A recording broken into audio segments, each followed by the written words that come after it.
My name is, let's start again, recording. Okay, good morning, good afternoon, good evening.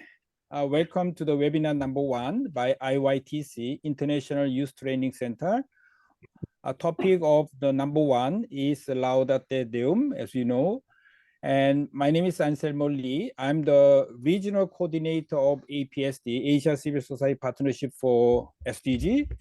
At the same time, more importantly, I'm the one of the steering committee member of the IYTC. On that capacity, I'd like to welcome you and also introduce IYTC briefly so that people understand, because it's a rather new IYTC. It's less than 1 year old. It's a new baby. So I want to introduce formally to you, so that you understand how you can use this IYTC and also how we can work together around IYTC. We have a short audio about IYTC. Berta, can you show audio about IYTC? It's a very short video.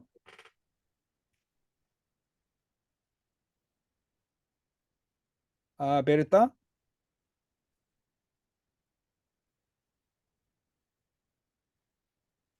Video about IYTC.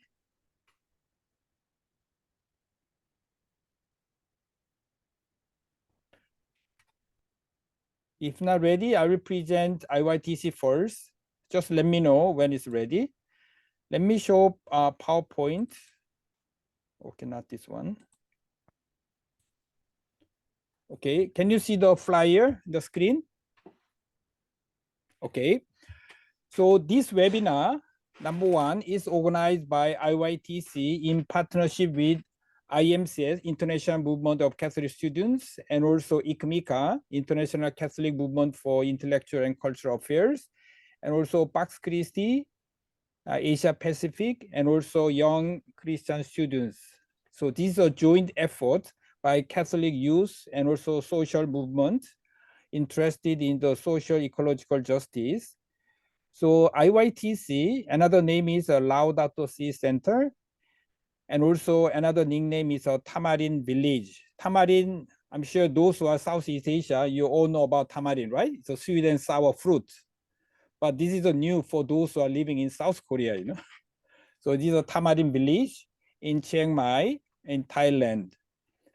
So we are going to discuss this Laudato Deum, which is a special letter by the Pope Francis in October. So I'm not going to introduce the agenda. That is a job of the moderator, William Goyce. So let me introduce briefly the IYTC. As I said, this IYTC, this is a logo, IYTC. Located in Chiang Mai in Thailand. This is a project of Pax Romana, IMCS, the project, the 100th anniversary project. And this is a facility established through the partnership between Pax Romana, IMCS, and also Chiang Mai Xavier Learning Community. The land belonged to this Life Civil Academy, donated to IMCS for managing the program. And this primary mission is to foster youth leadership and promote global citizenship in pursuit of social justice, peace, ecological sustainability in accordance with the Catholic social teachings. So it's going to be a training and also educational facility for Catholic the groups, not only youth, it can be also for religious and other people of other faiths. Let me show the bird view of this IYTC. This is a center. This is a 10,000 square feet. So if you walk around, it takes about 30 minutes to walk around. So this is very nice place, not only the study and lecture and discussion, just walk around for meditation. This whole area belongs to IYTC. So surrounded by mountains. And also we have a nice chapel called Trinity Chapel. So this is a lecture hall, and there is a accommodation for maximum 100. So we can organize international meetings. In fact, already we hosted several international meetings in these facilities. So program and services, IYTC offers a diverse array of services, training and meeting, retreat, accommodations, and also conference.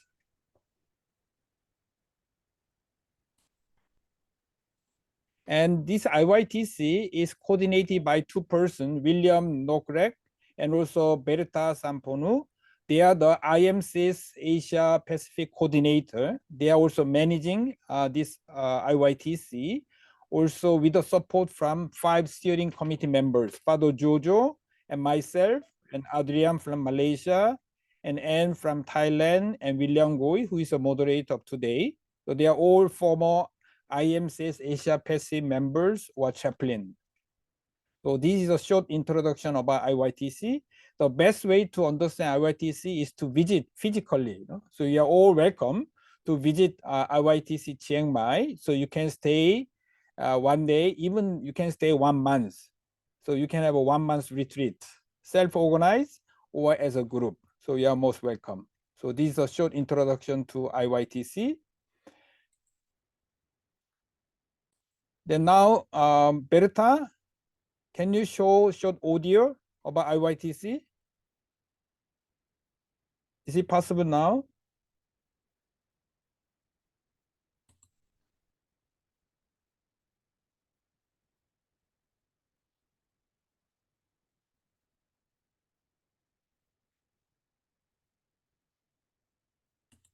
Oh, it seems not possible.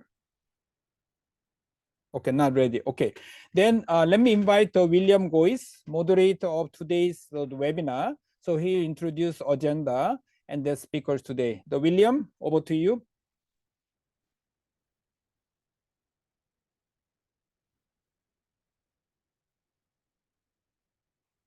William, unmute, please. Okay. Hello, good afternoon and good evening. And I see Stefan is also there, and it must be quite late at night in your time, Stefan. So glad to have you as well. So thank you everybody for joining. We are 22 people in the call at the moment, and there are others who have expressed interest but could not join us. But it is important, and we are thankful for those who were able to. Anselmo, our solidarity is with you. We know you're just getting outside the hospital bed as well. So I'm not sure if you're actually sitting on a bed with a background. Zoom allows us to have to keep only a certain picture in front. But hope you're feeling better on your quick recovery. Thank you everybody then for joining today. It is also very timely that we are doing this webinar.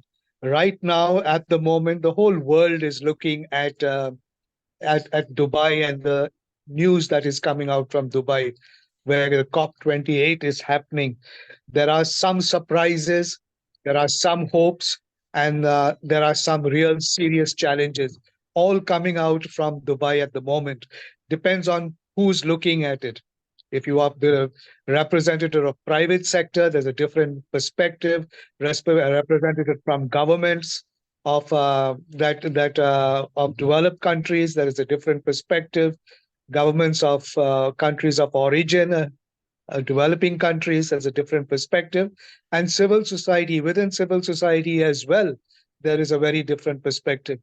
It is also probably, if I'm not mistaken, probably this would have been the first COP that the Pope would have attended, if I'm not mistaken.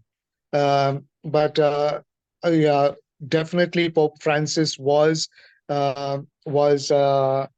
intending to be at the COP this year in Dubai. It would have been a very powerful moment, his presence there at a time like this, when this particular COP is all about stock taking. It's about stock taking of the last 28 years kind of thing, and particularly how far have we come? How far have we come? There is a clear acknowledgement, of course, that we are very far from the commitments that were made in Kyoto, in Paris, in Copenhagen. There's been a lot of challenges with regard to the commitments that have been made. But all the same, there is also a lot of hope in, for example, how fast the Lost and Damaged Fund has moved. where developing countries can now clearly have a window to which they can approach for resources, for funds in addressing some of the challenges they have in transitioning towards a green economy. So there's a lot that can be said about it from that perspective. And there is a lot happening, and I'm sure most of you are following the outcome of that. But we are here today, this evening, largely to look at Laudato, the document that the Holy Father himself has put forward. There is a spirituality of the document that goes beyond the current arguments and debates about climate. It goes beyond the scientific. It goes beyond the scientific argument.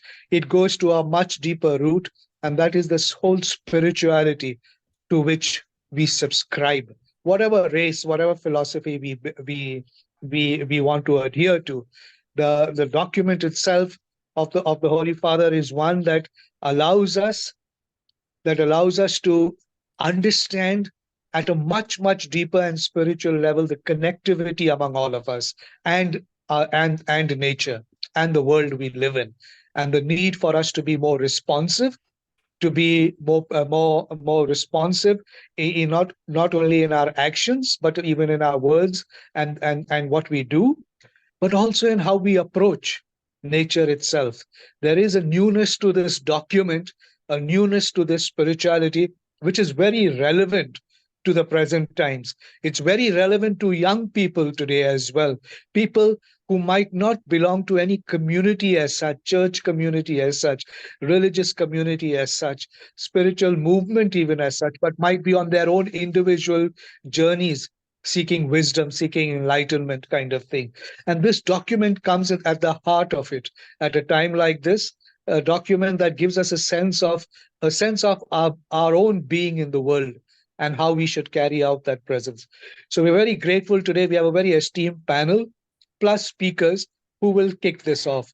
People who have journeyed in the process of the document, I assume, but also people who are now leading a prophetic discourse around the document as well. So I would like to then say how we will go about this.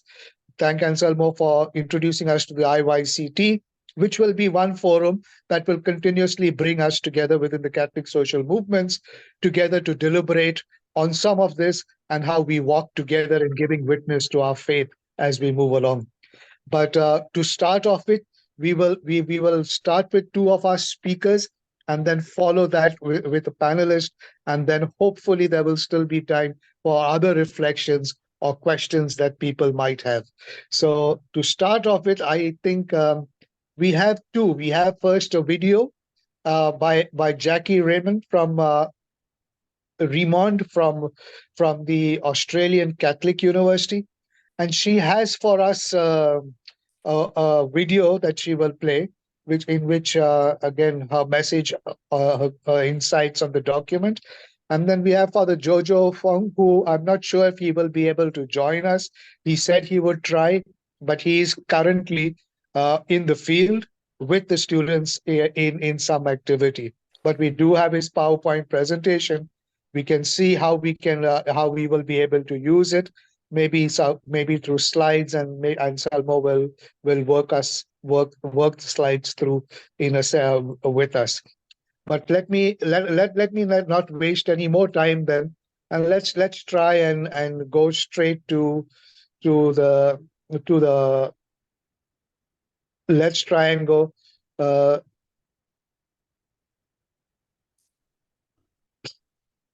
the video itself. But before I do that, let me pull up who Jacqui is, if I can just do that now. I am trying to, just 1 second. Give me a second to find Jacqui's. Oops, I think I lost it in all the messages. Let me put in the chat box. You can find the chat box. Okay, fantastic. So let's do that. Anselmo will put it in the chat box. Jacqui's she is a lecturer in integral ecology, Faculty of Theology and Philosophy at the Australian Catholic University. She's a PhD candidate at the University of Notre Dame. and she's the co-founder of Laudato Si movement. And this would be very interesting. I hope at some stage in the future we'll actually get a chance to talk to Jacqui, but and this might be something for us to also deliberate on in the IYCT as we ourselves give spaces and build ourselves as a movement. How can we link up with the Laudato Si movement as well? But let us go straight to the video now, and I invite all of us to reflect on the video first. Bertha, thank you.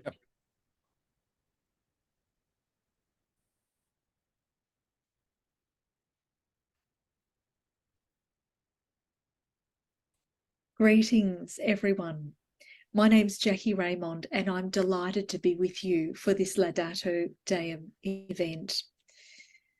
Thank you to the International Youth Training Centre, to Pax Romana and Pax Christi Asia Pacific, and all the partners for the invitation to speak at this event. Greetings to all of you who are joining this webinar online, and Laudato Deum to each of you. I'd like to share some slides with you now and share some of my thoughts about Laudato Deum in terms of reflections and ways forward. So again, greetings, and thank you again for having me here for this event. I'd like to acknowledge the country. This is something that we do in Australia. It's a practice that helps connect us with place and people. So today I'm speaking from IMCS country, and I'd like to acknowledge the traditional owners and custodians of this land, whose sovereignty was never ceded. I acknowledge their knowledge, cultural wisdom, spirituality, and regenerative practices of the IMCS people of this land, and their elders in the past, present, and emerging. I offer this presentation as a way to respectfully honour the deep presence of creation and creator in this place and everywhere where we're meeting, and their shared call to care for country everywhere. I've titled my talk Journeying in Communion and Commitment, which is a subtitle directly from Laudato Deum. I think this is what this is all about, that we're called to deepen our journey in communion with the ecological community on Earth, and to be deeply committed to the care of these communities where we live, and where we practice our faith, and where we find meaning. As I mentioned, I'm involved with the Australian Catholic University. I'm in the Faculty of Theology and Philosophy as a lecturer, and I'm also doing some research with Notre Dame University to complete my PhD studies. I'm one of the co-founders of the Laudato Si Global Movement, and I'm a co-chair of the Listen Network, which is a network of educators and those who wish to educate about Laudato Si. I'd also like to briefly mention these organisations I've been working with for a while, the Dicastery for Promoting Integral Human Development, which has obviously got a key role in terms of the Laudato Si, Laudato Deum, Fratelli Tutti messages coming to the world. And I was blessed to work with the Dicastery in the phase of the COVID Commission. And of course, that's produced many new works, including on biodiversity and the Laudato Si Action Platform.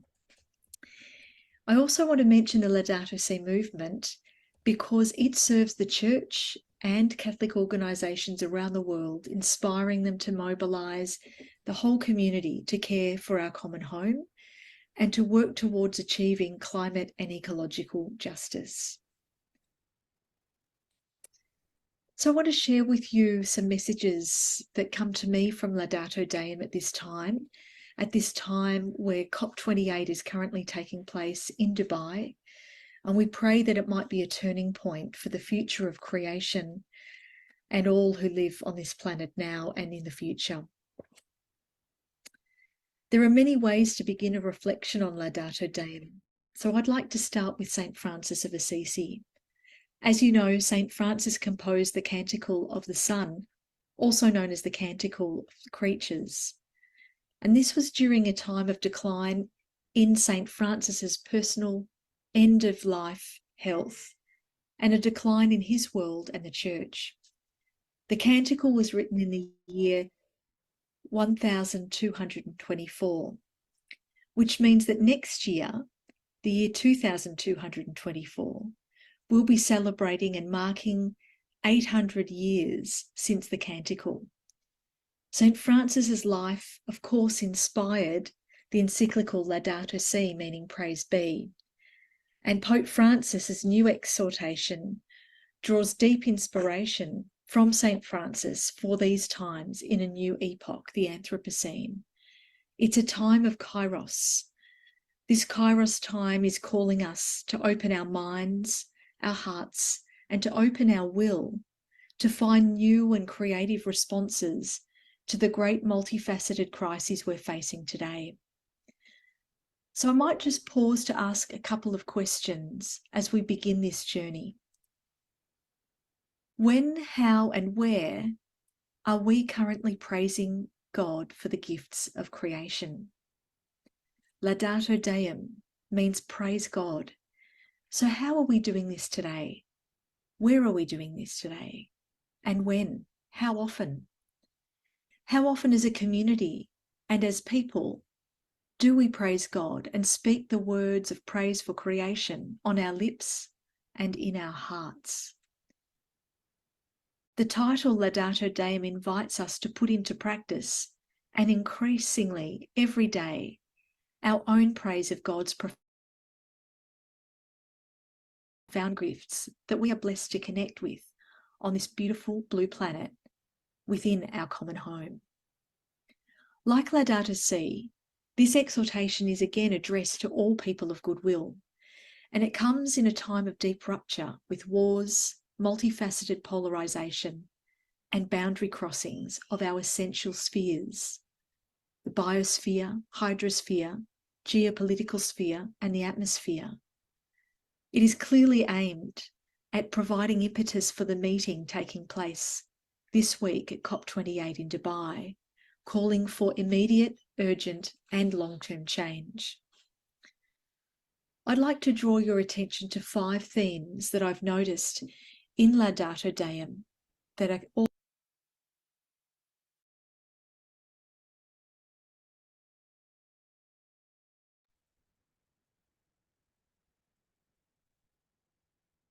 It's disconnected.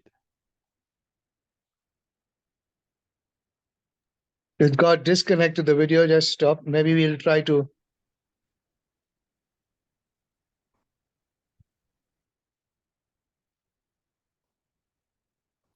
Okay, Berta, I think she's going to fix it. That's the ending of the video. No. It has to be more.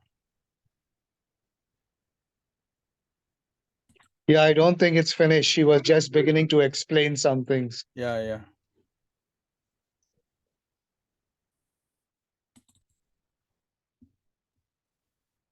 Or shall I try from my side?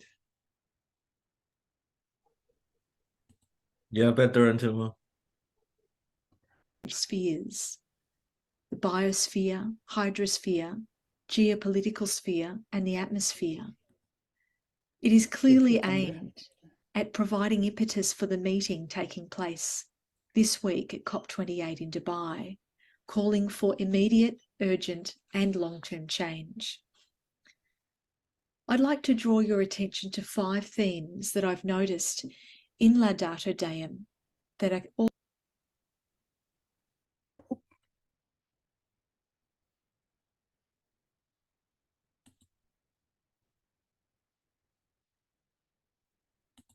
everyone.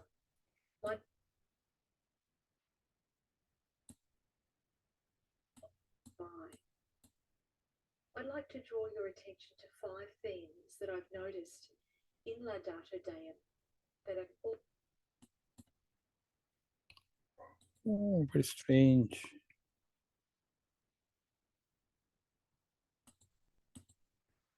Oh, my Yeah. video also has the same problem.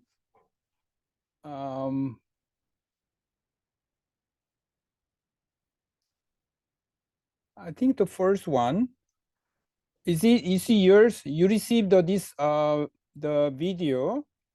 Is it yours also same problem?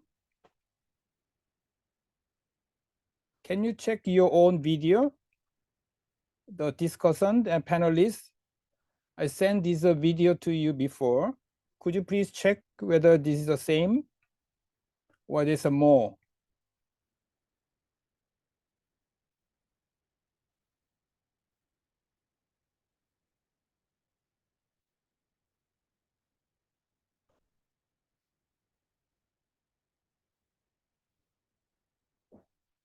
Okay.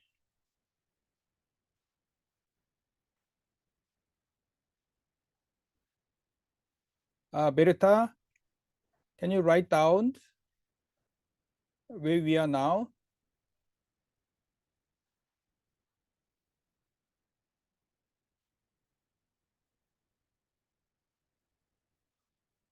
Aimed at providing impetus for the meeting taking place this week at COP28 in July, calling for immediate, urgent and long-term change. I'd like to draw your attention to 5 themes that I've noticed in Laudato Deum that are also present in Laudato Si. The climate and the ecological crisis are indeed a global emergency today.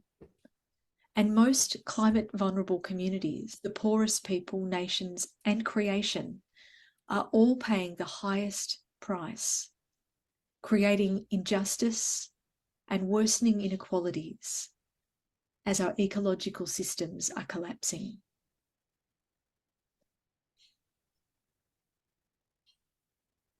Before I move to the second theme, I'd like to share with you some resources that you might like to share with others.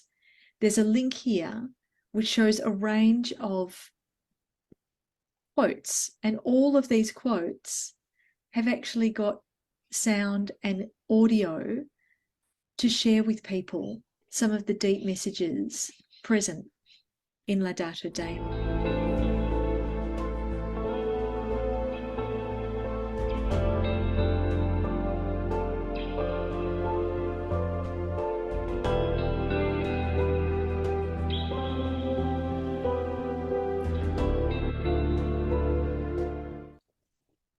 So as you can see, there's a range of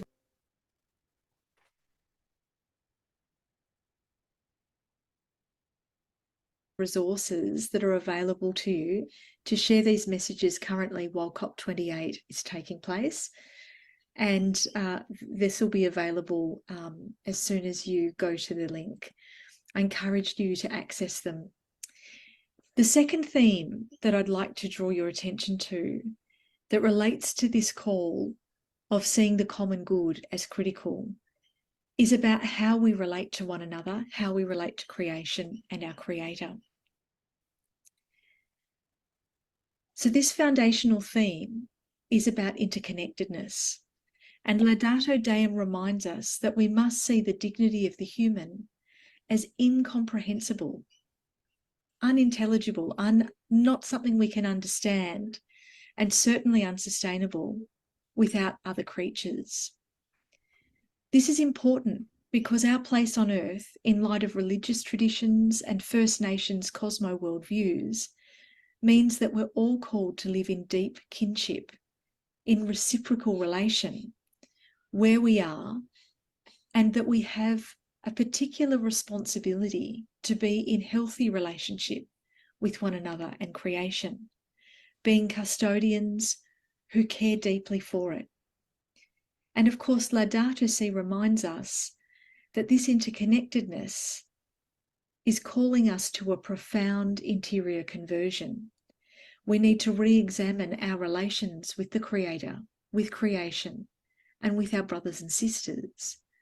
This is something we might refer to as ecological conversion, a radical shift in the way we relate with everyone and everything. The third theme is about how we bring into balance or equilibrium the social and the ecological. In Laudato Deum, Pope Francis says, in a complex world where the impact of our decisions can be hard to trace, moral responsibility might take the form of asking hard questions about the extent to which we are maintaining or disrupting the delicate balance of our earth systems. So this is a call to an ecological conversion that brings us into right relationship so that we are no longer disrupting that delicate balance. These really are integral ways of thinking, seeing, feeling, acting, and living in the world. Essentially, it's a new way of being, and we're called to deepen that way of being all the time, to move from an egocentric, from a bio and ecocentric, to an ecocentric, to a theocentric worldview rather, where human beings, women and men, are called to look after and love and be at the service of God's amazing creation.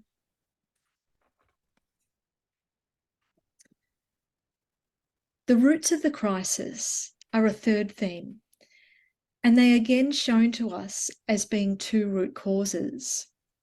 In Laudato Deum, Pope Francis articulates very clearly the dangers of a technocratic paradigm.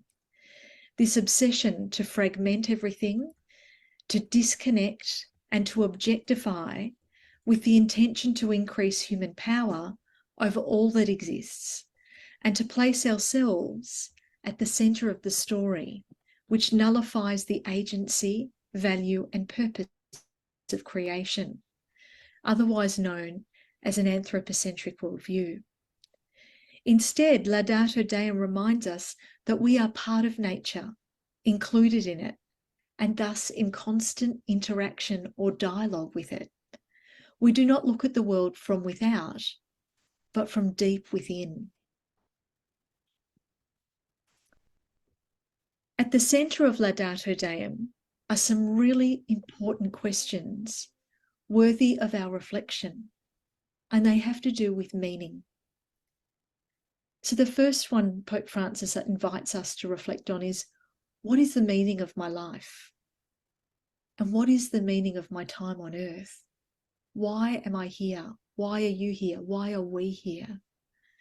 And what is the ultimate meaning of all our work and our efforts? These profound questions invite us to think, rethink, and recreate anew meaning for ourselves and our communities, our families, and our ways of coexisting on the planet together. The fifth key theme I'd like to share is about this rethinking, but particularly in light of transforming multilateralism.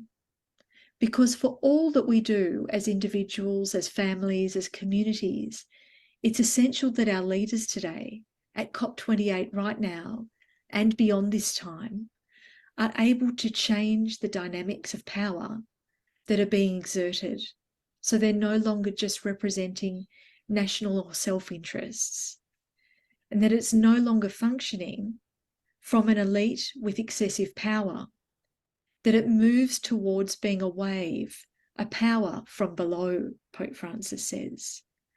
This is about all of us understanding from a systems perspective where change can come from each place, each country, where human rights and the rights of creation are respected and the common good is the uplifting objective. In other words, together being ecologically tuned in as ecological leaders in every community, so that today we become ecosystemic leaders, and that this in turn is reflected in geopolitical leadership, creating appropriate, just, and ecologically sound policies, as well as economic systems that enable all to coexist and flourish. Laudato Deum concludes with a critical question towards the end of that document. Pope Francis asks, the world sings of infinite love, of a beautiful infinite love. How can we fail to care for it? Laudato Si includes reference to a female scholar, something that Fratelli Tutti was critiqued on because there were none referenced there. The female scholar in Laudato Deum who's mentioned is Donna Haraway, and her life's work has been as a biologist and as a feminist. It's worth looking into the incredible things that she's written that relate to our world from the perspective of seeing everything as interconnected. And in Laudato Deum, she's quoted in terms of the entire world being seen as a contact zone. We have much to learn from female leaders, scholars, anthropologists, feminists, theologians, and I'm so pleased at this event that there are many women who are speaking today. Tragically, in Australia, warmer carbonated waters are disintegrating our beautiful Great Barrier Reef. And our coal and gas exports are accelerating this process, harming our own bioregion of Oceania. But of course, it has a ripple effect. The heated waters are causing increased convection currents to move larger amounts of transpired water into the atmosphere and causing greater volumes of water to pour down on our neighbours in Asia. So our relationship is deeply interconnected with yours. The latest scientific findings on the climate crisis tell us that we have at best a 14% chance of keeping to the Paris commitment of no more than 1.5 degrees Celsius rise. In Laudato Deum, Pope Francis reminds us that we must abandon the false dreams of a fossil fuel future, that we need to create a new dream of the future together, futures that count on the commitment of every single one of us.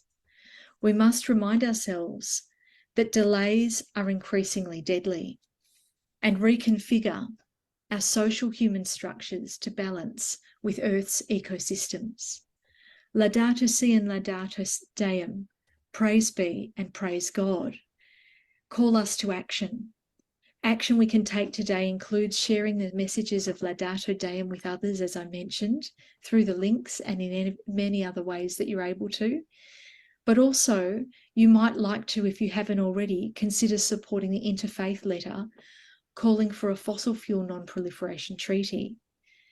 This is something that we launched in Oceania and Asia, and it's something that Cardinal Czerny, who heads the Dicastery for Integral Human Development, spoke about last July.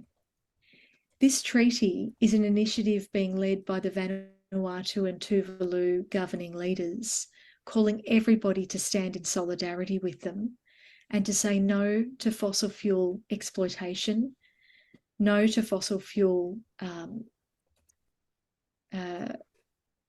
exportation, and end the era of coal, oil and gas. So this treaty is an excellent tool, together with Laudato Deum, that supports the current negotiations taking place at COP28. So the messages, the signatures from organisations, from individuals, so each and every person can sign on to the treaty, and you can do that today online, and I encourage you to do so. Another way that we can act together is through the Laudato Si Action Platform, where Pope Francis has invited us to prepare the future together now. He says all of us can cooperate as instruments of God for the care of creation, each according to his or her own culture, experience, involvements, and talents. Of course, this appeal from Pope Francis goes right back to 2015 with Laudato Si, where he invited us to see the cry of the earth and the poor as being interconnected and interdependent and totally connected with our health and the future of the planet for future generations. He said that we need a new ecological approach to everything that we do, and that we need to work together for the future that we want. There is hope when we cooperate together. So I encourage you to have a look at the Laudato Si Action Platform that was launched a couple of years ago. It's a people's movement from the ground up, and it's an invitation for societal dialogue through an integral ecological framing. It's all about a movement, and you're invited to be part of this movement and to see that we're moving towards 2030 rapidly, and we need to prepare the future at this time to make this a decade of transformation together. The Laudato Si platform is an action-oriented 7-year ecological conversion journey. And as I said, it's in the spirit of integral ecology, and it's for all people of goodwill. It has 7 key goals, and those 7 goals are on the screen, as you can see: responding to the cry of the earth and the poor, addressing and moving in terms of ecological economics as a priority, adopting simple lifestyles, taking up the deep call of ecological education, chapter 6 in Laudato Si. And of course, all of this is underpinned by our deepening call of ecological spirituality. And the final goal, which is active all the time, of course, is how we engage with each other, the relational dimension of who we are in our communities, and empowering each other with the witness of our lives and the stories we share of the changes we're making. The goals are articulated online, and they're something that we're all called to act on in our families, as individuals, as small groups, parishes and dioceses, educational institutions, so schools, preschools, universities, the health and the healing sector, aged care and hospitals, the economy sector, our businesses, cooperatives, farms, and of course, organisations and groups, agencies.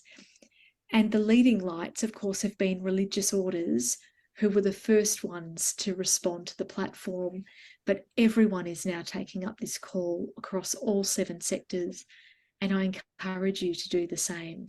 It's really easy to enrol. You simply go to the webpage, have a look at the information and enrol. You're invited then to make some simple submissions. The first one is a reflection from where you are, whether you're a family or an organisation or a religious community. And once you've shared a reflection about the journey you go on, you're invited to make a plan each year for 7 years. There are key pillars related to the platform: community building. There's plenty of resources that are shared.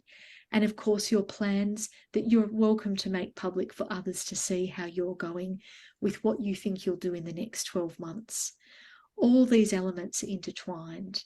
And the idea is that we build community together, that we connect and we inspire one another, that we share our resources and we learn from one another in terms of how to do what we're needing to do in this next 7-year journey. And of course, our plans that include the actions that we want to take, and then we can reflect those actions back in our next year plan. So thank you for listening. Thank you for inviting me to be with you, and all the best on this journey of life. I look forward to connecting with you in the future. Bye now. Thank you.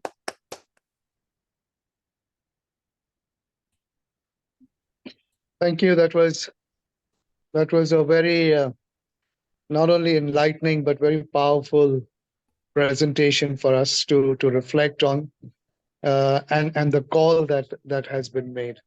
The 7 sectors plus the movement, and the perspective, a reflection from 5 key points to look at, starting with it is impossible to comprehend our own story as human beings without seeing it together with the all of nature.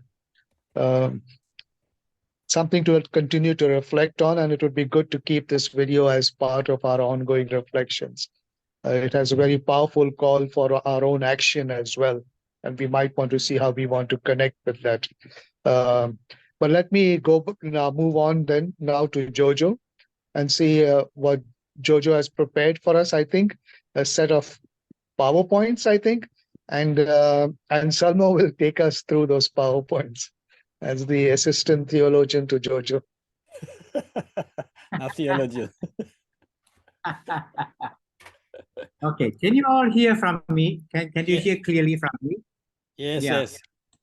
So greetings from Juba, South Sudan. I'm here now in South Sudan. It is 2 o'clock in the afternoon here in Juba, South Sudan. Yeah. I'm speaking as somebody who is on the land where Pope Francis has stepped on. He was here in February, early this year, basically as a Vatican II ambassadors of peace. So this land is very hot as we speak. So I would like to speak from the heat of Juba, South Sudan, because Laudate Deum is about climate crisis. So feeling the heat of Juba, I'm speaking from here. Also, I want to speak from the point of view of being somebody born in Borneo. So I want to explain a bit about my social location as somebody who is talking about or commenting on Laudate Deum. So my social location is someone born in the Borneo Island that was mentioned in Carida Amazonia, number 48, talking about Borneo Basic. No? So I'm speaking as somebody born on this island of Borneo in the northern part called Sabah, which is part of East Malaysia. And therefore, I'm very much interested in what we call the geopolitics that Pope Francis pay attention to. And maybe it's not so obvious, but as somebody from Asia, from the Borneo Island, I'm quite keenly attracted, drawn to the geopolitics that is mentioned in Laudate Deum. So I would take the angle of geopolitics, looking at this document called Laudate Deum. I would like also to draw your attention that I'm also speaking from the position of the indigenous communities around the world, especially those in Asia. This is my last visit to the indigenous community in Chiang Mai as late as October 28, 2023. So it is from their positions that I'm also commenting on the power politics or geopolitics. One of the things that really affected me when I read Laudate Deum is, what I would like to call the feeling of exasperation. No? He's feeling exasperated in that document. No? You can read that and feel it, feel how exasperated he is. There's a sense of urgency also, but more than that, there's also a personal appeal made by Pope Francis himself. No? So I would like to I will put it on the, okay, here you are.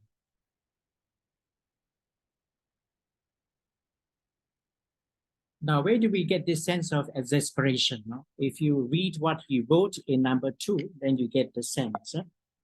Follow me. In number 2, he says, with the passage of time, I realized that our responses have not been adequate, while the world in which we live is collapsing and may be nearing the breaking point. Feeling the long drought, feeling the, the kind of flood. And then here, even in Juba, South Sudan, the people here are commenting that the seasons have changed when we should be experiencing some kind of cold weather in the month of November, now December, early December. We are still experiencing the heat of the day.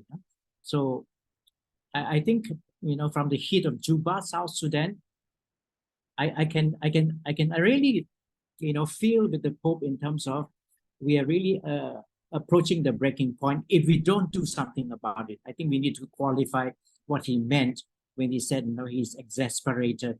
It is when I think he's decrying what we call the inactions of the international institutions, these international gatherings like COP28 in Dubai as we speak, which is which has been called at this point in time. Then he talks about the necessary transition towards clean energy sources such as wind and solar energy, and the abandonment of fossil fuel is not progressing at the necessary speed, number 55. So he's feeling exasperated because, the transition is not forthcoming the way, the way he is expecting. And many of the more critical thinkers and economists and sociologists, social scientists around the world are thinking. No? So it's not progressing at that speed where the temperature should be kept below 1.5. No? Worst of all, in number 55, he commented, no, whatever is being done risks being seen only as a ploy to distract attention. In other words, you know, the business as usual is like a smoke screen, no? This green rhetoric, this co-optation of the green discourses or narratives, I think is really a smoke screen to carry on business as usual for over-exploitation of the earth resources to the detriment, you know, of especially what I call the global south and the marginal communities. Yeah? So I would like to also draw attention to the fact that it is released because of this Dubai COP28. No? So the Pope released it, and now he is attending it in order to what we call to influence public opinion, but public opinion also at the gathering. No, it's called the COP28 2023 UN Climate Change Conference, no? Which is actually from 30th November. Today is already December 2 to 12 December 2023. No? In other words, you know, it's an attempt on the part of a moral religious leader called Pope Francis, no? To influence the public opinion there, and therefore to also influence the kind of politics I call geopolitics, no? On behalf of what I call the global south. So I think this is a very poignant document to influence public opinion, and now he's going to attend it personally in order to bring about that kind of intended change. So therefore, my interest is really looking at geopolitics, the politics in terms of the unequal power differentials between the global north and the south, between the developed north and then the developing south or underdeveloped south. So I feel the global south and they are convinced that the technical solutions born of science and technology, wedded to the technocratic paradigm of the globalized hegemonic neoliberalist economic model, is not only homicidal, but an ecocide. In other words, you know, the way we propose a technical solution to solve our climate problem is still governed by what we call the technocratic paradigm. Now, this is a power paradigm, and I think that, you know, this power paradigm is also a power over the South. And I think this neoliberal economic model cited in Laudato Si number 51, 56 ought to be constantly challenged, you know, by especially the global South, because it is detrimental to our people and it's detrimental to our environment. In other words, it is really an ecocide to the earth itself that we are living on. I think what needs to be questioned by the global South is what I call the undifferentiated and one-dimensional paradigm, which in itself is already a technique of possession, mastery, and transformation. And this is cited by Pope Francis in number 106 already. Why the global South need to question this paradigm arising from the North is because it aims in the final analysis neither for profit nor for the well-being of the human race. It's not about the human race, it's about profit over planet and people. No? So ultimately, as analyzed in number 108 of Laudato Si, it's about power. And then this Laudato Deum devoted a section to the understanding of power.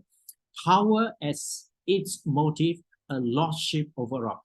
In other words, it is power over people, over planet, over the resources of the earth, no? In order to gain the ultimate profit or the largest profit out of the resources of the earth. This is the model that is operating. This is the power model that we need to question. It is a power that is geopolitical, exercised over the South as well, especially over what we call the indigenous and marginal communities of the global South.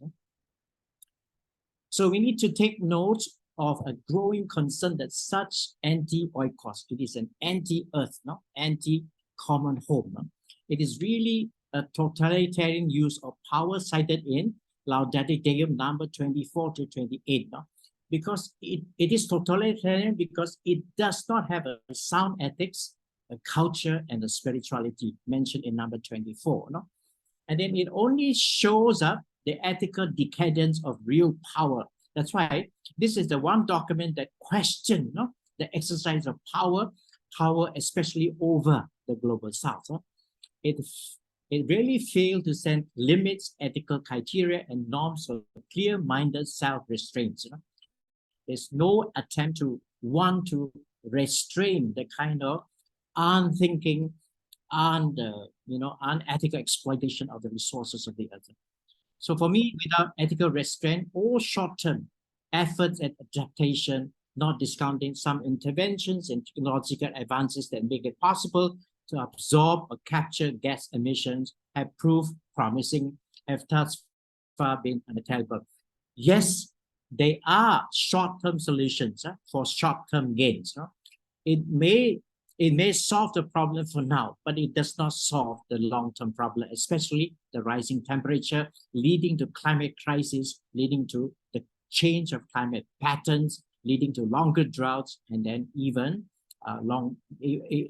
more flood around the world. What I find is very interesting is Pope Francis used a term. It's called irresponsible derision. Derision. This is number 58 itself. Why does he cite this called irresponsible derision? Because it would present this issue as something purely ecological, something green, something romantic, no? Frequently subject to ridicule by economic interests. In other words, we're not addressing the root problems at all. No? And this is traceable to a lamentable blindness to what is in reality interconnected and to mask the true and deepest problems of the global system.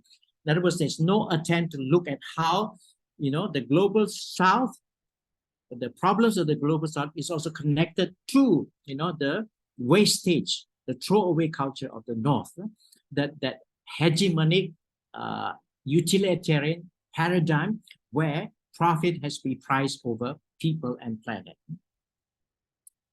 And then what is interesting to me, as I mentioned earlier, is, I'm drawn to what we call the geopolitics, where the first time, in terms of looking at the power dynamics of the world, for the first time in this document, it mentioned about the fading of a unipolar world. Why? Because this is the one document that the Pope has really make it very clear the emergence of the multipolar world. That's why I'm interested in what we call the power differentials. And therefore, I'm very interested in the geopolitics that is mentioned in this document. Perhaps it escaped the eyes of many of us. So it is a document that cites the rise of the multipolar world in number 42. And it is spelled out what is really characterizing the rise of this multipolar world. It calls it multiculturalism.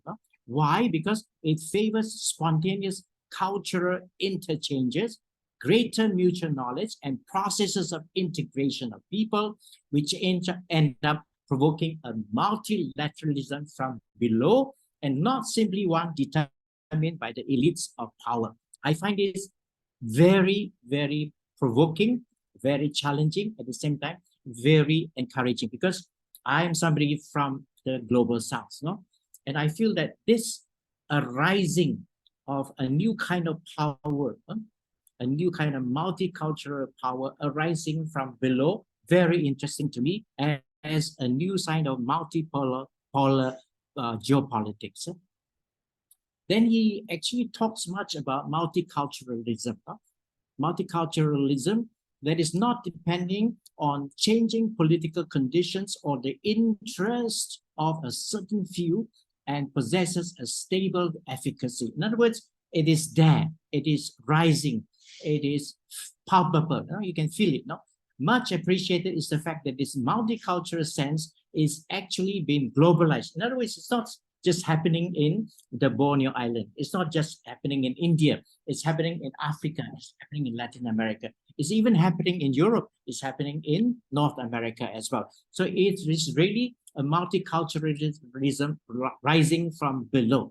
He also mentioned about postmodern culture, which has generated a new sensitivity towards the more vulnerable and less powerful. Now, this I feel is what I call the signs of the times, looking at the geopolitics of the world. It is a postmodern culture that is much more sensitive to the voices from below. It is most affirming to learn that Laudato Deum, that this emergence of multiculturalism arises from below throughout the world, where activists from very different countries help and support one another, can end up pressuring the sources of power. In other words, it is rising from below, and therefore the power from above, especially those in the global north, but also in the global south, to address what we call concertedly the climate changes. This kind of geopolitics from below interests me a lot. And especially for somebody from the global south, I take this very seriously.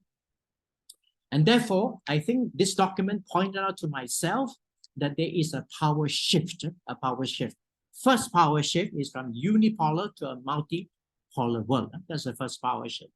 The second power shift is trying to mention here is even talking about the radicalized groups, who exercise a healthy pressure for the concerted efforts to bring about intergenerational justice and earth resilience, like the Good Friday movement, the Friday movement by Greta Thunberg, for instance. So there are many other movements from below that we can cite, by students themselves. Recently, we had a group of young people in Europe themselves taking the government to task, for climate changes. So this is the movement from below. It is a multicultural movement. It is really a multipolar movement. And the Pope in this document, number 51, said these are new voice, playing a greater role in the global fora. This really interests me a lot. And what is interesting is also, the fact that combustible fuels still provide 80% of the world's energy, and that their use continues to increase at the 2023 COP27 in Egypt, and a step forward in consolidating a system for financing the loss and damage in countries most affected by climate change. What I read into this number 51 is that the global south, their demands heard in terms of loss and damage. The global north has been responsible for the gas emission. Therefore, what is the budget? What do they really promise in terms of the budget to help the global south to transition to clean energy? And then this is very interesting for me, the dimension of what we call irresponsible lifestyle connected to the Western world in number 72, in which emissions per individual in the United States are about 2 times greater than those of individuals living in China, and about 7 times greater than the average of the poorest countries. This is mentioned in number 72. In other words, if you look at the geopolitics, we must also look at the lifestyle, the consumption pattern that is so much more than those in the global south. And therefore, the honors of really in terms of gas emission or decarbonization is actually on the global north.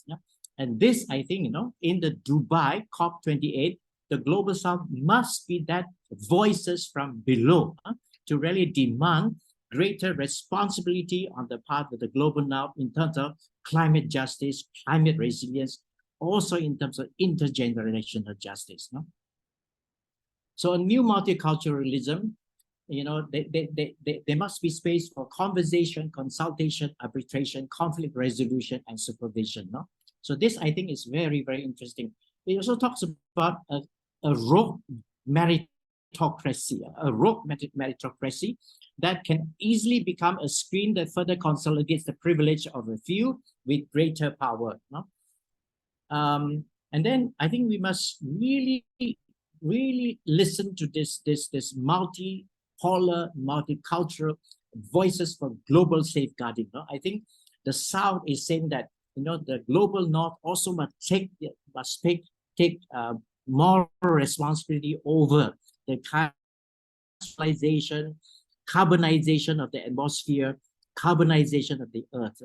and they must put the money where their mouth is, where they have really wasted the resources of the earth, where they have really carbonized the earth and the atmosphere. So this is what we call the cries from below, cries from below. What I liked the Pope in this document is that he has joined his lend his weight to the cries from below, cries from below. And then he says that, I hope he says that in COP28 too. COP28 is doomed to failure unless, Pope Francis said, unless it meets three conditions, that they must be efficient, obligatory, and readily monitored. It must be readily monitored by the world community. Also feel that, as somebody from the Global South, the Global South must be voices from below to also monitor the outcome of COP28. I also like the, apart from the geopolitics itself, the geopolitics also pay attention to who we are as human beings. So the Pope used this word in number 66, it's called situated anthropocentrism. In other words, he brings home the idea of who we are as Christians, as revealed to us by the Judeo-Christian tradition. We are actually situated on this earth, situated on this earth. And not just humans alone, but it is the earth also for other kinds. It is humankind, it is also other kinds. And then the word used in number 66 is contact zone. The earth is the contact zone for human beings to come into contact with the earth, to come into contact with especially those who are excluded in our economic progresses and development. But this is also the very world that put us in contact, with the ancestors, and with for the indigenous people, it also put us in contact with what we call, the spirit world. The world for the indigenous people is sacred and spirited, and therefore this is the earth itself that is a contact zone with God, the Creator, with fellow human beings who are excluded, with our ancestors, and therefore with the earth, with the entire creation itself. The desolation, according to Pope Francis, having talked about the geopolitics, is when human beings claim to take God's place, they become their worst enemies. In other words, we usurp the place of God, we displace God, we behave as though, we own this earth, we are no longer the responsible steward, but we become what we call the irreverential, irresponsible steward. However, in Laudato Si, it says, yet all is not lost. Human beings, while capable of the worst, are also capable of rising above themselves, choosing again what is good and making a new start. So looking at the geopolitics, I'm very hopeful that the global south, if we are concerted, we can be the voices together with those in the north, and therefore we will cry out for really doing our best in order to really monitor and make sure that the earth temperature doesn't rise beyond 1.2 to 1.5.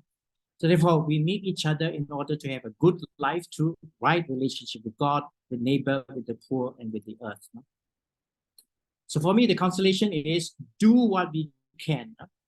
Number 71 is effort by household to reduce pollution and waste and to consume with prudence are creating a new culture. And therefore, you and I, if we are serious about being the voices from below, then we also have to create this new culture.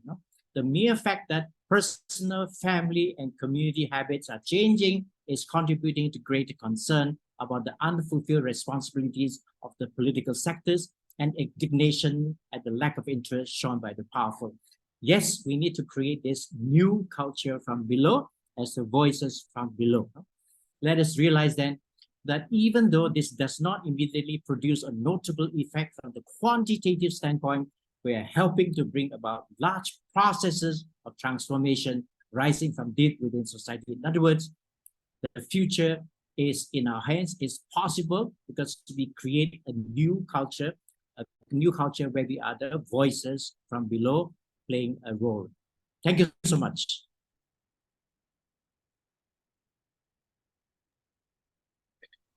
Thank you, Jojo. Again, that was quite comprehensive and detailed, and I like how you how you brought a perspective from a geopolitical perspective. And I think that is key to understanding if any progress will be made. Because if we are going to progress in bringing about the change that is required, at least in preserving our world, then there will have to be a shift in geopolitics. And that shift will require an awakening of the South, a hearing of the voice of the South, and empowering the South. So I like that perspective that you kind of bring to the conversation, which I think is a very loaded kind of conversation. And we have seen in every COP this play out kind of thing, where countries of the developing South are constantly challenged in the dialogue that happens at the COP. Not only challenged by the governments of the North, but also by the corporate sector kind of thing. And that you have referred to the neoliberal economy and things like that. So the corporate sector, governments of the North, and I like what you have also said about technology itself. So it's really, really interesting, the kind of perspective that you bring. But and in the end, pointing out that each of us can play a role in this. The challenge might be very daunting for the South to awaken, to rise, to act together. But it becomes real when each one of us in the South start acting individually and collectively. So thank you so much for that. And now we move to our panelists to give their kind of reflections on how they have been listening and what they see happening on the ground and some of the challenges they are dealing with, and also as a response both to Jacqui and Jojo's kind of interventions, presentations. So let us start with first Rosangela Fernando, who is currently the IMCS Asia Pacific a member from Sri Lanka. Rosangela? Good evening to all of you. So I'm Rosangela Fernando and currently a member from Laudato Commission. So A little louder. A little louder. Loud, okay. So reflecting on my journey with IMCS, it was started around 2 years back. I able to join for a workshop conducted by IMCS on climate justice, and it was 2-day workshop, and I complete whole series. And after end of those sessions, William Norak was get to know me, and he reached out with asking whether I'm interested about joining this commission, and that's how I joined. And that particular point onwards, I was able to involved with several activities, from starting moderating different webinars to, and even involved with planning and taking lead to different campaigns. And now I'm officially have been appointed as a member of Laudato Si Commission. So this journey was more like a spiritual journey for me, because in this journey I was learned to embrace who I am, to embrace the surrounding, and to be thankful for what we have get, and to do and realize the importance of do something in return, because as a youth it's our responsibility to do something in return. So, and in this platform of IMCS, one of the greatest thing I able to gain was to be connected with so much of people who share the same interests like me, and also to share experience and to build that connection with them. And with that, I was also able to get understand different cultures, beliefs, and values that people hold. And especially with the workshops that I was able to involve with, especially like indigenous community workshops and all, I was able to get that understanding. This uplift my cultural understanding, which was helpful in my to enrich, actually enrich myself, and also it helps to be collaborated with people and work with them. So I think that was one of key objective of IMCS, to make to build that community. Community building is one of the objectives, and I find myself I'm victim in that, because beforehand I wasn't much know about indigenous community. It wasn't a thing for me, but with that knowledge, with that connecting with those people, and with with all that, I was able to be respectful in working with them and understanding and build that connection. So again, as I as being from a participating member in the workshop to being a member uh, officially in Laudato Si Commission, it was a process and it was like a journey. I was trained giving knowledge and understanding on work, and how to take that change, how to take that lead in make an impact.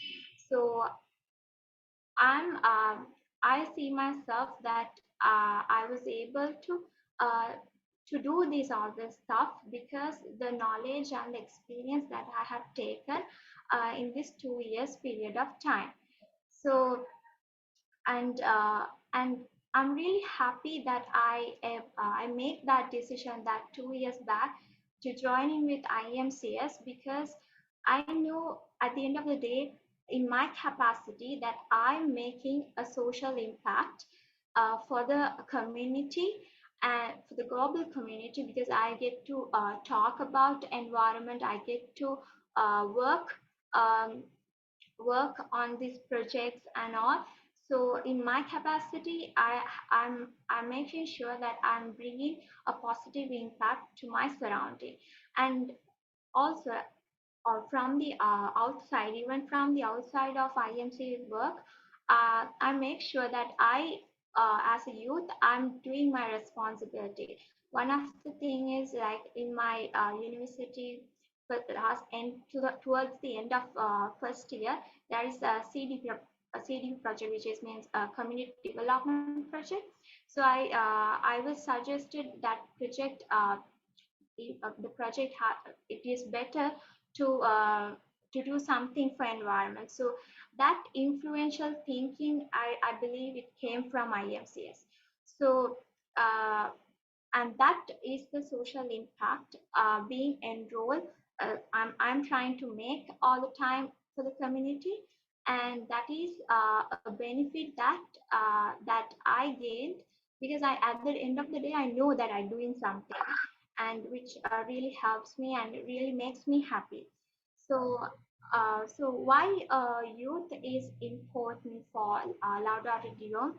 I believe because four main things. Because it will help to bring that strong foundation, because uh, that youth have the energy, have the capacity to make that change, and also and to bring that cultural appreciation and that understanding and connectivity support, and to make that positive change.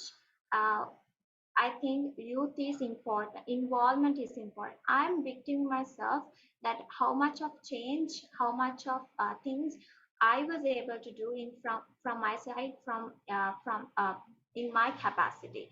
And I know, yeah, incorporating more and more young crowd, more and more young people to this journey, and would be help to go that ultimate objective. So I always encourage all my young people who I know to work with these projects, and I'm always welcoming, and I always communicate uh, about this IMCS and all that. So even from the outside, I'm making sure that I do something to environment, to surrounding. I think it's a responsibility any youth, whether you are part of a system or platform or not. So yeah, so that's my journey and how it was helped me and how enriched my life. And yeah, I'm really thankful for being a part of this program as well. Thank you, because I'm really happy to share the experience that I have throughout these 2 whole years. Thank you. Thanks a lot, Rosangela. And thank you for that personal journey of yours, the experience that you shared as well. And definitely this is something that it's fantastic to see as a young person that you are trying to bring other young people into this journey as well. So thank you very much for that personal sharing of your own kind of journey. Let us now listen to Ida. Ida, are you? Okay, Who's thank from- you, Williams. I have a material. Will share my slide. Okay, thank you. Greetings, everyone from Jakarta, Indonesia. I'm Ida. I'm representative from the PAX Romana ICMICA Indonesian Catholic Scholar Association. So actually, I'm now in Melbourne. So already in the midnight, 11:30 p.m. Okay. Yes. Yep. On behalf of Indonesian Catholic Scholar Association, actually, I would like to explain about our planning and also our activity that already going on in Indonesia. Okay, please, next slide, please. Yes, the background is already explained by Father Jojo and Jacqui. It's related to the Laudato Deum, which is released in the 4th of October this year. This is his continuation on of his in 2015 encyclical Laudato Si. And the Laudate Deum is including consists of 6 chapters and 73 paragraphs.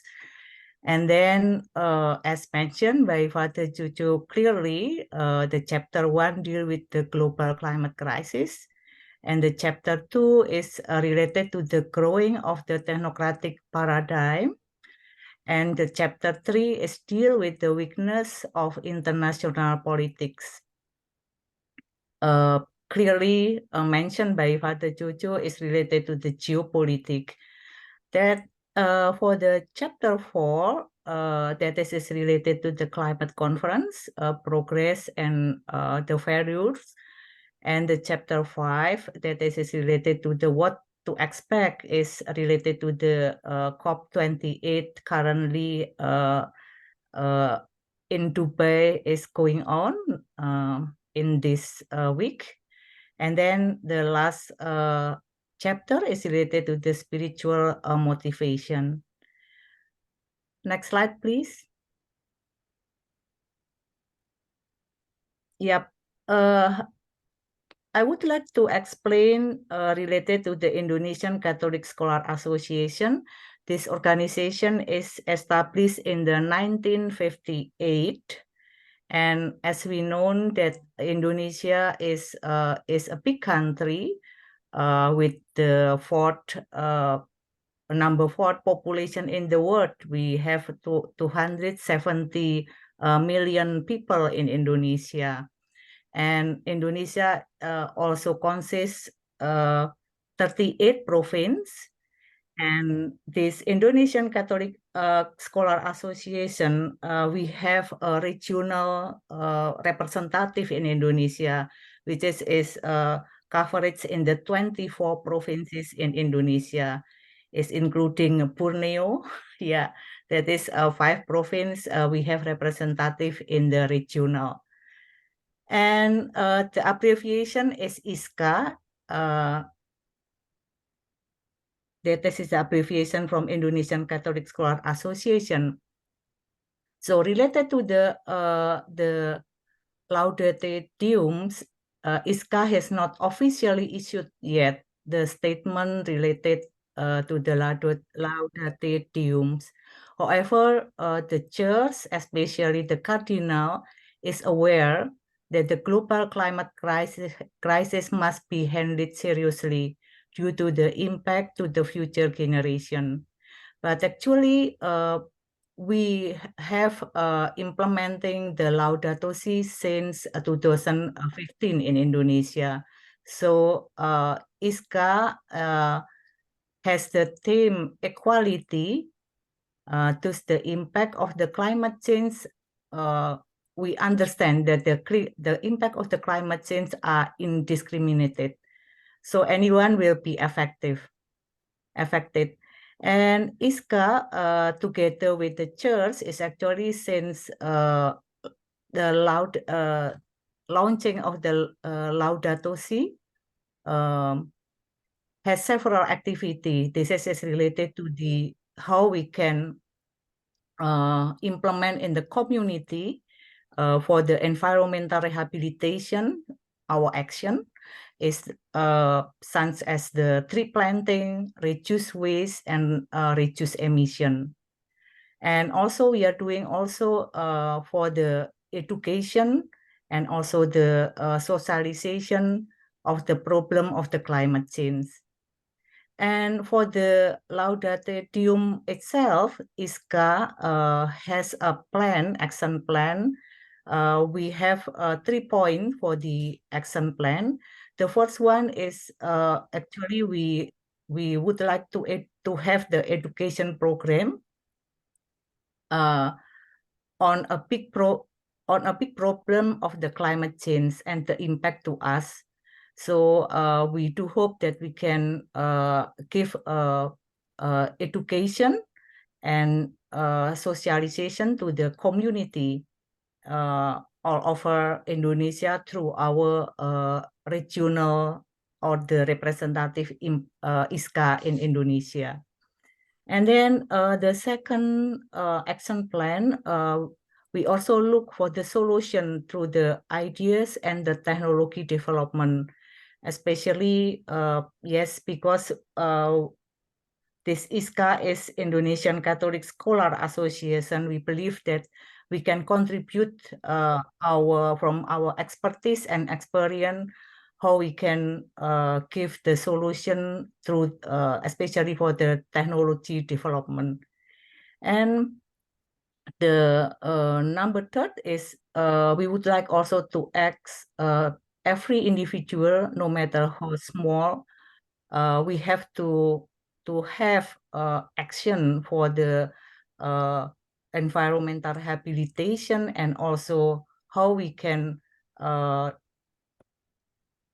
empower another person to have the action for the rehabilitation on or conserve the earth.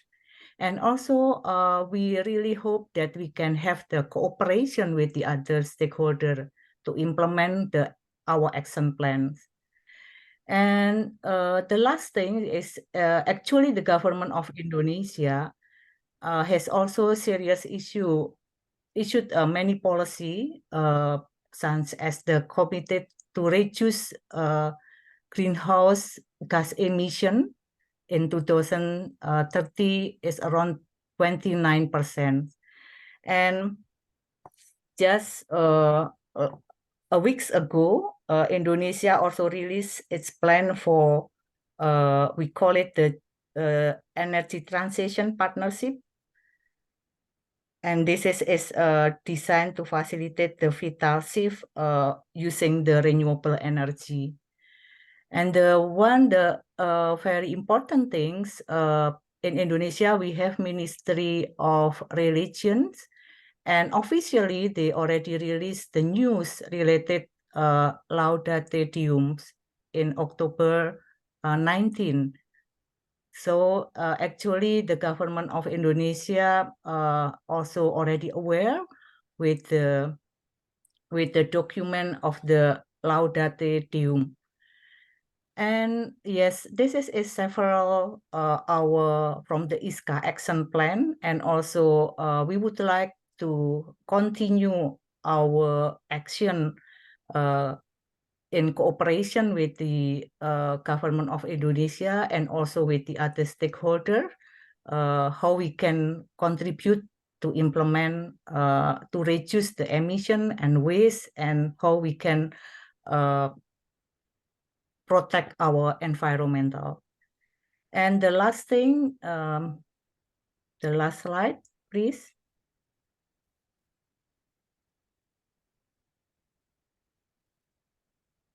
Okay, and actually, we do hope that it is the big challenge from our understanding is how we can together disseminate and act together on the Laudato Deums toward the more sustainable and harmonious world for all. This is we really ready to move, and we really ready to move together how we can act for the Laudato Deum. Thank you. That's all from our presentation. Thank you so much. Thank you. Thank you, Ma. Thank you very much, Ida. I think that was a very, very good example of how a national movement is able to influence the government or even work with the government in realizing the Laudato as a vision for the country. So thank you very much for that. I like also your moving out to other stakeholders as well and trying to work with other stakeholders as well on this. So good luck with that as well. You have an elections coming up next year. I hope whatever successes you have had with this current administration, that will continue along the same lines with the next administration as well. So let's hope and pray for that. Let us now move on to the next speaker, next panelist, and this is Budi from Franciscans International. And Ida, thank you for staying on so late, almost midnight. That's the commitment we have. Thank you. Budi?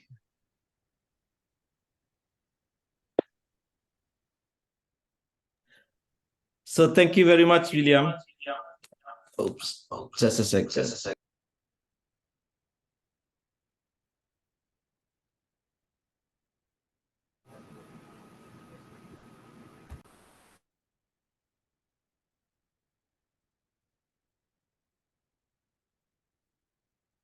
Sorry for the disturbance. So I do have a presentation. Maybe Berta, you can help me with the presentation.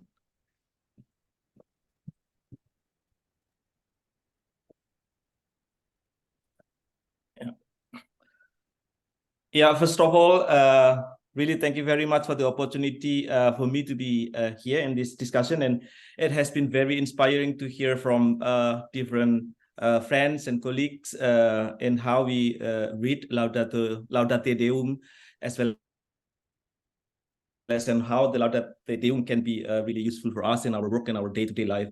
And for us as people who work with the Franciscans, for me, working for Franciscan International, it is always very inspiring to see that the spirit of St. Francis has been very much referred in the two key documents of Pope Francis.